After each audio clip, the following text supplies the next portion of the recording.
नमस्कार दोस्तों, आपका स्वागत है एग्जाम टॉपर्स अड्डा में एक बार फिर से। दोस्तों, हमारे पिछले वीडियोस में जैसा कि हमने देखा किस तरह से प्रथम आंग्ल मराठा युद्ध होता है। दोस्तों, उस युद्ध के माध्यम से किस तरह से अंग्रेज एक बार फिर अपनी कूटनीति में सफल होते हैं। दोस्तों, आज तृतीय आंग्ल मराठा युद्ध को कवर कर रहे हैं। तृतीय आंग्ल मराठा युद्ध को भी इसी वीडियो में हम कवर कर लेंगे। दोस्तों, हम बढ़ते हैं, समझिए द्वितीय आंग्ल मराठा युद्ध 1803 से 1806 में। सबसे पहले समझते हैं प्रथम आंग्ल मराठा युद्ध के बारे में। दोस्तों, प्रथम आंग्ल मराठा युद्ध में हमने देखा कैसे सालबाई की संधि होती है। उस सालबाई की संधि से 20 सालों के लिए पेशवा और अंग्रेजों के मध्य में जो शांति स्थापित हो जाती है, उसी के क्रम में दोस्तों कुछ चीजें आती हैं।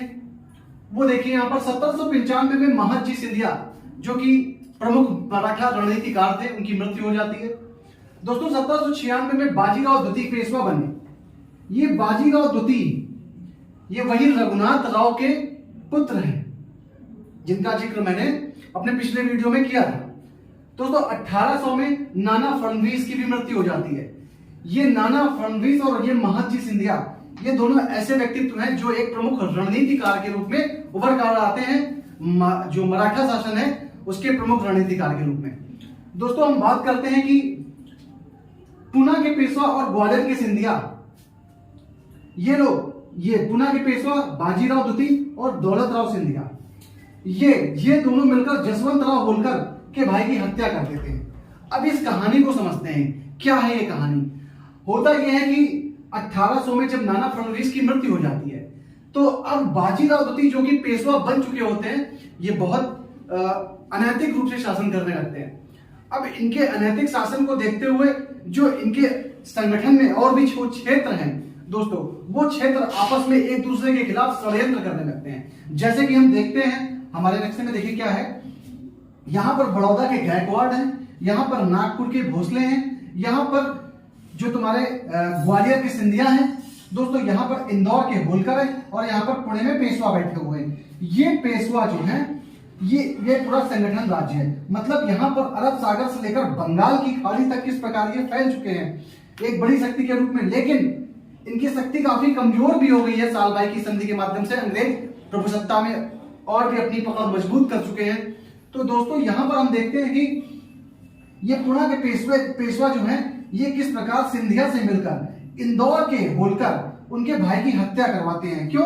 क्योंकि जब कोई भी शासन हो मतलब पेशवा के अंतर्गत, मतलब मराठा के अंतर्गत ये संपूर्ण जो मराठा साम्राज्य था, इन पेशवा की अनैतिक कार्यों की वजह से इन सब में आपस में षड्यंत्र का दिमाग विकसित होने लगा। अब सभी अपने आप को कि हम सबसे बड़े अपने आप को मजबूत करने के लिए आगे बढ़ रहे थे। तो दोस्तों, बात यही होती है कि पूना के जो पेशवा हैं और जो ग्वालियर के सिंधिया हैं, ये मिलकर एक षड्यंत्र रचते हैं और उस षड्यंत्र के माध्यम से इंदौर के होलकर जो कि जसवंत राव होलकर ये शासक है इंदौर के, ठीक है, इनके भाई बिट्टू जी की हत्या करवा देते हैं। उस हत्या का बदला लेने के लिए जसवंत राव होलकर पुना पर हमला करके कब्जा कर लेते हैं। इस पुना पर हमला करके कब्जा कर लेते हैं दोस्तों।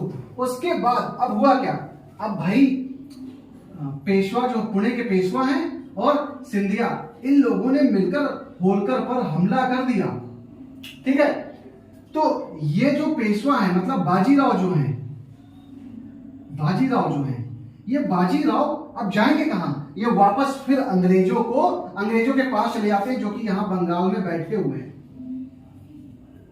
इस बंगाल में बैठे हुए अंग्रेजों के पास ये एक बार फिर से चले जाते हैं दोस्तों। तो आप समझ सकते हैं एक बार फिर से अंग्रेजों को भारतीय राजाओं की राजनीति में हस्तक्षेप करने का मौका मिल जाता है। जैसे ही इनको यह मौका मिलता है, तुरंत बंगाल में बैठे जो अंग्रेज अधिकारी, जो उस समय तत्कालीन गवर्नर वेलेस्ली था, वो अपनी सहायक संधियों के लिए मशहूर था और उसने एक बार फिर अपनी कूटनीति चली और इनसे बोला कि ठीक है, आप मुझसे एक संधि कीजिए। वही संधि है बसीन की संधि। इस बसीन की संधि 1802 में हुई थी दोस्तों, यहाँ पर यह लिखा हुआ है देखिए। और इन्होंने क्या किया, बाजीराव ने अंग्रेजों से मिलकर बसीन की जो संधि की, उस संधि के तहत मतलब आपको सहायक संधि स्वीकार करना था। इस सहायक संधि में यही था दोस्तों कि जो भी सैनिक आपके साम्राज्य में रखे जाएंगे, आपके क्षेत्र में रखे जाएंगे, उनका सैन्य खर्च आपको स्वयं उठाना पड़ेगा।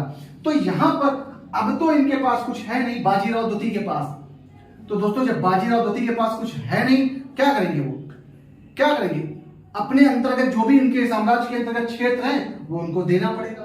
तो अंग्रेजों ने कहा ठीक है, आप पैसे नहीं दे सकते तो सूरत व भड़ौच का राजस्व दे दीजिए। जैसा कि आप जानते हैं पहले भी अंग्रेजों को ये प्राप्त हुए थे, लेकिन बाद में विचित क्षेत्र वापस कर दिए गए थे संधि के माध्यम से।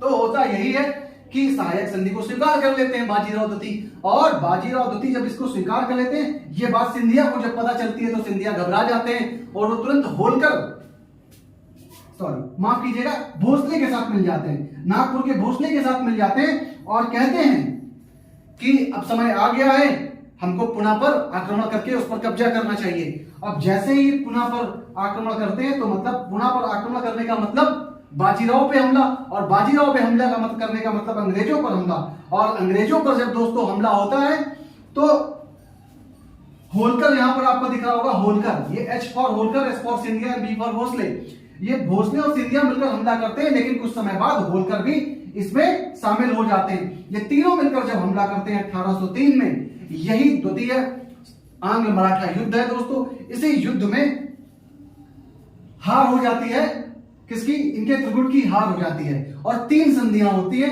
एक सिंधिया और अंग्रेजों के मध्य संधि होती है, होलकर और अंग्रेजों के मध्य, और भोसले और अंग्रेजों के मध्य में संधि होती है। ये पहली संधि सुरजी अर्जुन गांव की संधि कहलाती है, जो कि सिंधिया और अंग्रेजों के मध्य होती है। होलकर और अंग्रेजों के मध्य राजपुर घाट की संधि होती है। भोसले तथा अंग्रेजों के मध्य देव गांव की संधि होती है। दोस्तों सभी के साथ ये अलग अलग सहायक संधि पर हस्ताक्षर किए जाते हैं। तो दोस्तों यहां से द्वितीय आंग्ल मराठा युद्ध खत्म होता है। जितने भी तथ्य इससे एग्जाम से संबंधित हो सकते थे मैंने यहां पर कवर कर दिए हैं। ठीक है दोस्तों, अब आगे बढ़ते हैं तृतीय आंग्ल मराठा युद्ध की तरफ। तो दोस्तों तृतीय आंग्ल मराठा युद्ध की तरफ जब हम बढ़ रहे हैं तो हम सबसे पहले थोड़ा सा समझ लें कि तृतीय आंग्ल मराठा युद्ध की पृष्ठभूमि क्या थी। तो हम तृतीय आंग्ल मराठा युद्ध के बाद की तरफ बढ़ रहे हैं, ठीक है ना। तृतीय आंग्ल मराठा युद्ध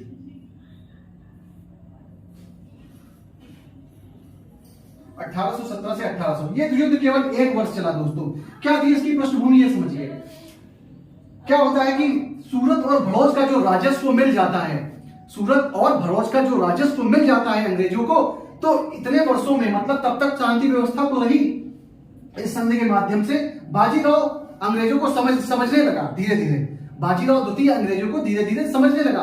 उसकी समझ में जब ये आया तो इतने ही वर्षों में अंग्रेजों ने सूरत और भड़ौच जैसे क्षेत्रों का इतना शोषण किया कि बाजीराव की आंखें खुल गई। उसने सोचा कि उसको ये एहसास हुआ, उसको इस बात का एहसास हुआ दोस्तों कि किस प्रकार अंग्रेजों से सहायक संधि एक अपमानजनक संधि है। इसके माध्यम से किस प्रकार अंग्रेज हमारे राज्यों का बेतरतीब तरीके से शोषण कर रहे हैं, बहुत तीव्रता के साथ शोषण कर रहे थे। तो दोस्तों 1817 में क्या होता है कि ये जो पुणे में बैठे पेशवा बाजीराव हैं द्वितीय एक बार फिर से अपनी शक्ति को संगठित करने का प्रयास करते हैं और सभी मिलकर 1817 में अंग्रेजों से युद्ध करते हैं। और दोस्तों इस युद्ध के बाद ये युद्ध में पराजित हो जाते हैं। 2 तरफ से हमला करते हैं दोस्तों, ये 2 तरफ से हमला करते हैं। 2 तरफ से मतलब एक अप्पा साहब होते हैं और ये बाजीराव, ये 2 तरफ से। बाजीराव पुणे से हमला करते हैं और अप्पा साहब हमला करते हैं नागपुर से। लेकिन दोनों जगह से इनकी क्या हो जाती है, हार जाते हैं। दोनों तरफ से ये हार जाते हैं।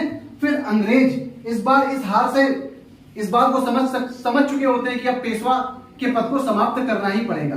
तो बाजीराव द्वितीय को ये कहते हैं, बाजीराव द्वितीय से ऐसा कीजिए कि आप 8 लाख रुपए पेंशन लीजिए और आप जाइए, आपको हम निर्वासित कर रहे हैं। इनको निर्वासित करके बिठूर कानपुर भेज दिया जाता है, उत्तर प्रदेश के कानपुर में, ठीक है। बिठूर में ये भेज दिया जाता है इनको। उसके बाद इनके पुत्र, इनके दत्तक पुत्र नाना साहब पेशवा, लेकिन उनको पेशवा अंग्रेज नहीं मानते हैं और उनको पेंशन प्रोवाइड नहीं करते हैं दोस्तों, पेंशन नहीं देते हैं। 8 लाख की पेंशन जो यहां पर इनके पिता बाजीराव द्वितीय को मिल रही, वो पेंशन उनको नहीं मिलती है। तो ये 1857 की जब क्रांति पड़ेंगे तो उसमें एक कारण भी था कि नाना साहब ने कानपुर से प्रतिनिधित्व किया था।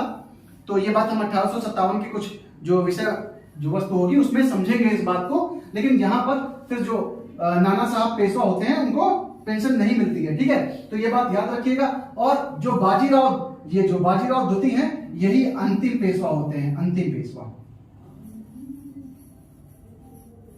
दत्तक पुत्र कौन होते हैं? नाना साहब, ठीक है। नाना साहब दत्तक अर्थात गोद लिए पुत्र। दोस्तों यहां से मैं अपने वीडियो को समाप्त कर रहा हूं, मतलब ये भाग समाप्त कर रहा हूं। इसके बाद फिर हम जो कुछ बीच में स्थितियां बनी उनसे संबंधित कुछ तथ्यों को समझेंगे जो हमारे एग्जाम के दृष्टिकोण से महत्वपूर्ण है। नमस्कार दोस्तों, चैनल को सब्सक्राइब करिए, शेयर करिए ताकि अन्य लोगों को भी महत्वपूर्ण जानकारियां मिल सके, ठीक है दोस्तों।